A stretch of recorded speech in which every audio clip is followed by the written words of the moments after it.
بسم اللہ الرحمن الرحیم۔ زبیر خان قطر سے پوچھتے ہیں کہ کیا کھڑے ہو کر پیشاب کرنا جائز ہے؟ اگر جائز ہے تو کن صورتوں میں جائز ہے؟ جناب زبیر خان، اس بارے میں ہمیں بہت ساری احادیث ملتی ہیں جن میں کھڑے ہو کر پیشاب کرنے سے منع کیا گیا ہے، لیکن سند کے لحاظ سے ضعیف روایتیں ہیں۔ جو بالکل بے غبار روایتیں وہ دو ہیں۔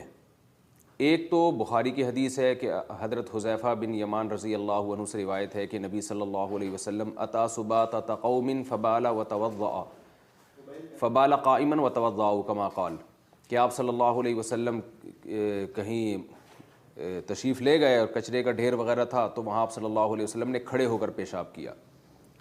اس حدیث کی روشنی میں بعض علماء کی رائے یہ ہے کہ کھڑے ہو کر پیشاب کرنا بالکل جائز ہے، اس میں کوئی گناہ نہیں ہے۔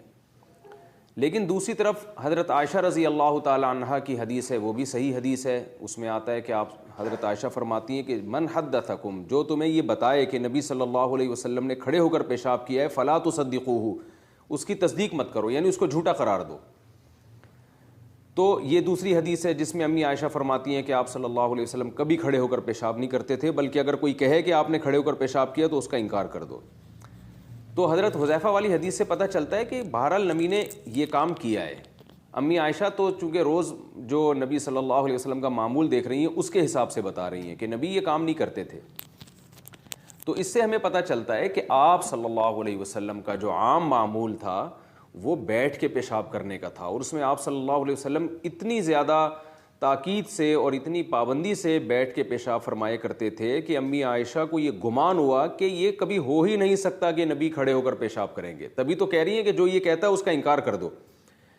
تو اس سے پتہ چلتا ہے کہ اصل سنت اور اصل ادب یہی ہے کہ بیٹھ کے پیشاب کیا جائے۔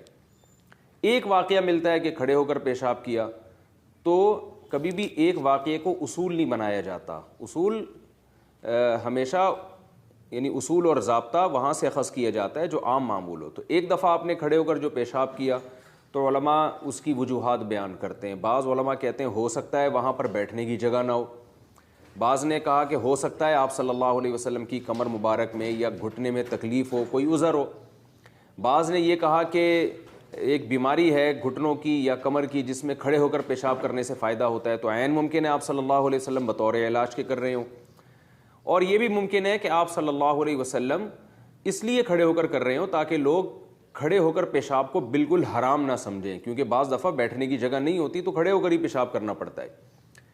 تو جو جمہور علماء ہیں ان کا موقف اس بارے میں یہ ہے کہ بیٹھ کے پیشاب کرنا سنت ہے، ادب ہے، اور کھڑے ہو کر پیشاب کرنا خلاف سنت ہے، مکروہ ہے، ناپسندیدہ ہے، کیونکہ آپ صلی اللہ علیہ وسلم کا یہ معمول نہیں تھا۔ اور اگر کھڑے ہو کر پیشاب کرنے میں چھینٹے پڑنے کا اندیشہ ہو تو پھر تو یہ بالکل ناجائز ہے، حرام ہے، کیونکہ آپ صلی اللہ علیہ وسلم نے فرمایا استنزہوا من البول فإن عامۃ عذاب القبر منہ، پیشاب سے کی چھینٹوں سے بچو، یعنی پیشاب سے بچو، اس لیے کہ اکثر عذاب قبر پیشاب کی وجہ سے ہوتا ہے۔ تو خلاصہ کلام یہ ہے کہ کھڑے ہو کر پیشاب کرنا مکروہ ہے، ناپسندیدہ عمل ہے۔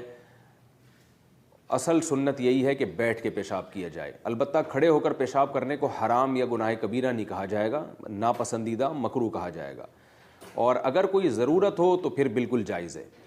جیسے بعض دفعہ واش روم میں بیٹھنے کی جگہ ہی نہیں ہوتی، جب آپ کسی دوسرے کنٹری جاتے ہیں تو وہاں جگہ ہی نہیں ہوتی، بعض دفعہ انسان جلدی میں ہوتا ہے، واش روم کا دروازہ بند ہے تو اب اتنی دیر انتظار کرنا مشکل ہے، تو پھر چلو وہیں کھڑے ہو کر پیشاب کر لیں انسان۔ تو کوئی عذر ہے تو بالکل جائز ہے، اور اگر کوئی عذر نہیں ہے تو پھر بہرحال مکروہ ناپسندیدہ ہے یہ عمل۔ باقی اس بارے میں اور بھی بہت ساری روایتیں، حضرت عمر سے مروی ہے کہ میں جب سے اسلام لایا ہوں میں نے کھڑے ہو کر پیشاب نہیں کیا، لیکن حضرت عمر سے ایک دفعہ کھڑے ہو کر پیشاب کرنے کی روایت بھی ملتی ہے۔ تو باقی جو روایتیں ان میں دونوں طرح کی روایتیں ہمیں ملتی ہیں۔ تو یہ دو حدیثیں بالکل بے غبار ہیں، ایک کہ نبی صلی اللہ علیہ وسلم نے کھڑے ہو کر پیشاب کیا، حضرت حذیفہ اس حدیث کے راوی ہیں، لیکن ایک واقعہ ملتا ہے، اور دوسرا امی عائشہ جو آپ کی زوجہ ہیں، جو آپ کے حالات زیادہ جانتی ہیں، وہ بتاتی ہیں کہ نبی صلی اللہ علیہ وسلم ایسا نہیں کرتے تھے۔ تو اس لیے علماء نے دونوں میں تطبیق دی ہے، اور تطبیق اسی طرح سے دی ہے کہ کبھی کسی عذر سے ہو جائے تو بالکل جائز ہے، بلا عذر یہ کام ناپسندیدہ ہے، مکروہ ہے۔ اچھا ہاں، علامہ یوسف بنوری رحمۃ اللہ علیہ جو بنوری ٹاؤن کے بانی تھے، انہوں نے ایک اور بات یہاں لکھی ہے کہ کھڑے ہو کر پیشاب کرنا جو ہے اس زمانے میں غیر مسلموں کا شعار بھی بن چکا ہے، وہ بیٹھ کے نہیں کرتے پیشاب. تو فرمایا کہ جو چیز غیر مسلموں کا شعار بن جائے نا، اس سے اجتناب اور زیادہ ضروری ہے. تو مسلمان قوم ہمیشہ سے اسلاف سے لے کے آج تک کھڑے ہو کر پیشاب کو معیوب ہی سمجھتے رہے ہیں، برا سمجھتے رہے ہیں. اور ویسے بھی ایک عجیب سی ایک اس میں حیوانگی سی معلوم ہوتی ہے. تو اس لیے انہوں نے فرمایا کہ یہ مسلم قوم کا شعار بھی ہے کہ بیٹھ کے پیشاب کرتے ہیں مسلمان. تو جو چیز شعار بن جائے نا، اس کی تاکید پھر اور زیادہ بن جاتی ہے. اس میں چونکہ اگر آپ کھڑے ہو کر پیشاب کریں گے تو غیر مسلموں کی اس میں مشابہت بھی ہوگی. تو اس لیے ادب، تمیز اور سنت اور طہارت، ان سب چیزوں کا تقاضا یہی ہے کہ بیٹھ کے پیشاب کیا جائے، کھڑے ہو کر پیشاب نہ کیا جائے. بچوں کو تنبیہ کرنی چاہیے اگر وہ واش روم میں کھڑے ہو کر پیشاب کرتے ہیں. آج کل یہ چیزیں بالکل ہمارے معاشرے سے ختم ہوتی جا رہی ہیں، بس ظاہری ادب و آداب رہ گئے ہیں. تھینک یو وینک یو بات سے پہلے لگا دیتے ہیں. لیکن میں دیکھ رہا ہوں جب ایئرپورٹ پہ کبھی جانا ہو تو بچے واش روم میں کھڑے ہو کر ہی پیشاب کر رہے ہوتے ہیں. بڑی پڑھی لکھی فیملیز کے بچے ہوتے ہیں، تو ان کو ادب سکھانا چاہیے. اور خاص طور پر اس طرح پیشاب میں چھینٹیں بہت پڑ رہی ہوتی ہیں ان کی باڈی پہ، تو اس لیے افضل یہی ہے کہ آپ بیٹھ کر پیشاب کریں.